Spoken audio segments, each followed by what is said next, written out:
Bonjour mes chers spectateurs, aujourd'hui on se retrouve pour une vidéo sur les anglicismes.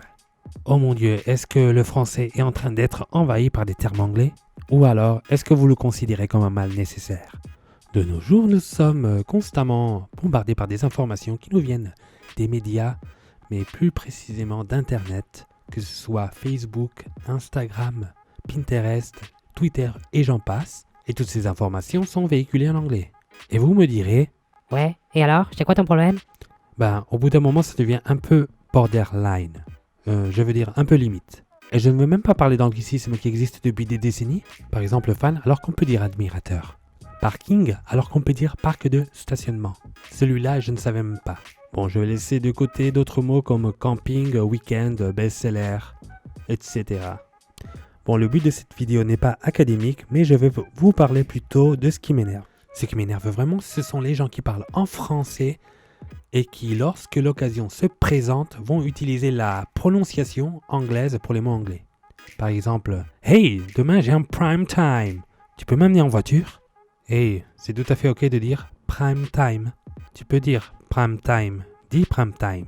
Ou alors pour les érudits qui aiment bien lire, « Oui, j'adore ce livre, c'est un vrai best-seller ». Putain, mais ça fait vraiment schizophrène, un peu comme les Canadiens. Ça fait un peu con, ça fait un peu genre je me la pète, moi tu vois je parle anglais, alors que personne va te tabasser si tu dis best-seller. Bon, la réciproque est vraie aussi, c'est-à-dire qu'il y a des personnes qui francisent un peu trop les mots anglais. Par exemple, hey, tu viens ce matin? On a cours de management. Management. Ouais, vous avez bien entendu, management. Putain, avec cette logique, on pourrait dire, au lieu de parking, on devrait dire parking. Au lieu de remake, on devrait dire remake. Au lieu de dire brainstorming, on devrait dire brainstorming. Bon, évidemment, je vais éviter de faire mon petit nazi, mais je vais tout de même vous donner un petit conseil. Moi, ce que j'aime bien pratiquer, c'est l'entre-deux. L'entre-deux, c'est une prononciation qui est plutôt française, mais sans trop l'exagérer. Parce que, en plus, les Anglais et les Américains, ils se gênent pas une seule seconde pour écorcher tous les mots qui viennent de l'étranger. Alors pourquoi nous, on pourrait pas faire la même chose, hein? Par exemple, en japonais, karaté, ça se prononce karaté. Mais les ricains, eux, qu'est-ce qu'ils font? Ils prononcent karari. Eh ouais, moi je vais dire Microsoft. Bon, après, pour Apple, je sais pas si ça marche toujours. Apple, je sais pas si on vous comprendra.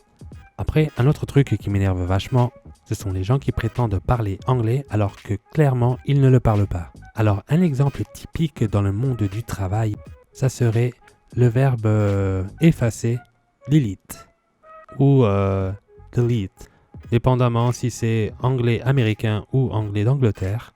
Eh bien, moi j'entends souvent des gens qui disent delete. Ouais, delete. Delete. Putain, mais d'où est-ce que tu sors ça? Même delete, ça sonnerait mieux. Il y a d'autres mots qui sont utilisés. Par exemple, sur Internet, on a les rageux, hater. Ce qui serait correct, c'est soit hater ou hater. Mais non, il y a des gens qui prononcent hater. Hater. Hater, bordel. Et encore, le festival n'est pas encore fini. Pour prononcer fromage en anglais, on dit cheese. Mais certaines personnes disent chess.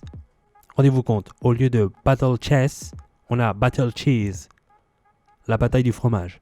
Mais il y a également d'autres fautes dont je suis moi-même coupable, qui est utiliser des mots anglais dans des phrases en français. Par exemple, forwarder un email, plutôt que de faire suivre.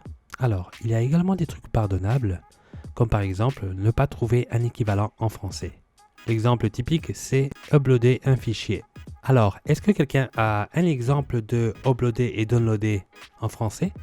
Moi, en tout cas, je n'ai pas trouvé, même si j'ai essayé. Alors, encore pire, j'ai déjà vu ça à la télévision. Quelqu'un qui dit en direct, moi, je fais les choses en fonction de mon mood. De mon mood. Au cas où vous ne savez pas ce que ça veut dire humeur. Bon, et comme j'ai pas trop envie de vous mettre la pression, on va finir par les acronymes et les sigles. Pour moi, les seuls sigles acceptables sont LOL, LOL, et c'est tout. Si par hasard vous mettez d'autres sigles du genre OMG, Oh my God, eh bien vous méritez des gifles. Apprendre une langue, c'est très dur. Par exemple, moi, j'essaie d'améliorer mon français et ma prononciation afin qu'on puisse comprendre ces putains de vidéos. Alors vous, faites un effort aussi et apprenez un peu mieux l'anglais et essayez de un peu moins vous la péter. Évidemment, j'ai fini par faire mon nazi, mais vous n'êtes pas obligé de faire tout ce que je dis, hein. Anyways, hope you guys enjoyed this video today. If you want another one, be sure to leave a like.